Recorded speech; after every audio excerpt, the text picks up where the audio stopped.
Tonight we're reading Snowflake Bentley. In the days when farmers worked with ox and sled and cut the dark with lantern light, there lived a boy who loved snow more than anything else in the world. Willie Bentley's happiest days were snowstorm days. He watched snowflakes fall on his mittens, on the dried grass of Vermont farm fields, on the dark metal handle of the barn door. He said snow was as beautiful as butterflies or apple blossoms. He could net butterflies and show them to his older brother, Charlie. Blossoms and take them to his mother, but he could not share snowflakes because he could not save them. William's mother was his teacher until he was 14 years old. He attended school for only a few years. She had a set of encyclopedias. Willie said, "I read them all."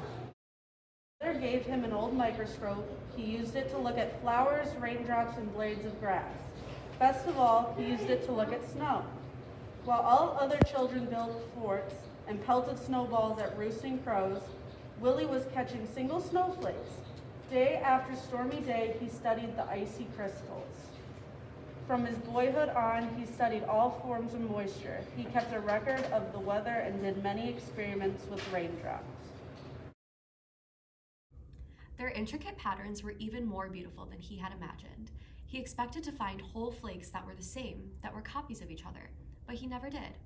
Willie decided he must find a way to save snowflakes so others could see their wonderful designs. For 3 winters, he tried drawing snow crystals. They always melted before he could. When he was 16, Willie read of a camera with its own microscope. "If I had that camera, I could photograph snowflakes," he told his mother.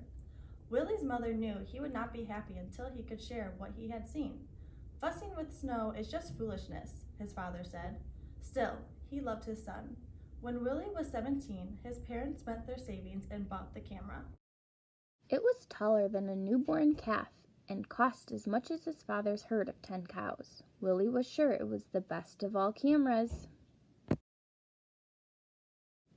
Even so, his first pictures were failures, no better than shadows, yet he would not quit. Mistake by mistake, snowflake by snowflake, Willie worked through every storm. Winter ended and snow melted, and he had no good pictures. He waited for another season of snow. One day, in the second winter, he tried a new experiment, and it worked. Willie had figured out how to photograph snowflakes. "Now everyone can see the great beauty in a tiny crystal," he said. But in these days, no one cared. Neighbors laughed at the idea of photographing snow. "Snow in Vermont is common as dirt," they said. "We don't need pictures." Willie said the photographs would be his gift to the world. While other farmers sat by the fire or rode to town with horses and sleigh, Willie studied snowstorms. He stood at the shed door and held out a black tray to catch the flakes. When he found only jumbled broken crystals, he brushed the tray clean with a turkey feather and held it out again. He waited hours for just the right crystal and didn't notice the cold.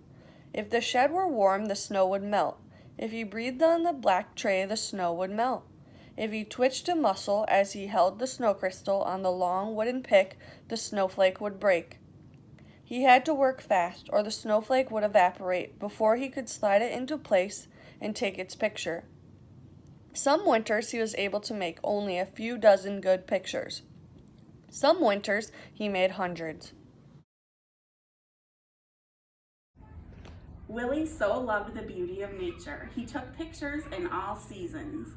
In the summer, his nieces and nephews rubbed coat hangers with sticky pitch from the spruce trees. Then Willie could use them to pick up spider webs jeweled with water drops and take their pictures.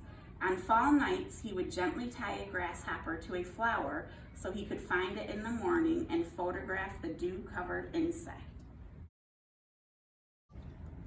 But his snow crystal pictures were always his favorites. He gave copies away or sold them for a few cents. He made special pictures as gifts for birthdays. He held evening slideshows on the lawns of his friends.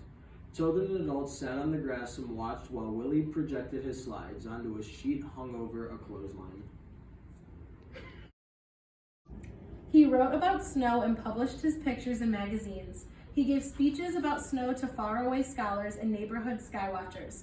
"You are doing a great work," said a professor from Wisconsin.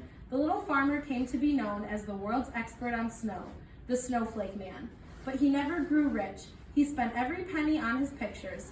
Willie said that there were treasures in snow. "I can't afford to miss a single snowstorm," he told a friend. "I never know when I will find some wonderful prize." Other scientists raised money so Willie could gather his best photographs in a book. When he was 66 years old, Willie's book, his gift to the world, was published. Still, he was not ready to quit. Less than a month after turning the first page on his book, Willie walked 6 miles home in a blizzard to make more pictures. He became ill with pneumonia after that walk and died 2 weeks later. A monument was built for Willie in the center of town. The girls and boys who had been his neighbors grew up and told their sons and daughters the story of the man who loved snow.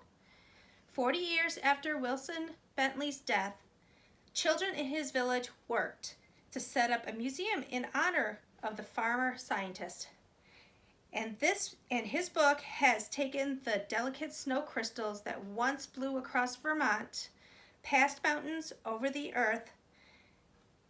Neighbors and strangers have come to know of the icy wonders that land on their own mittens, thanks to Snowflake Bentley.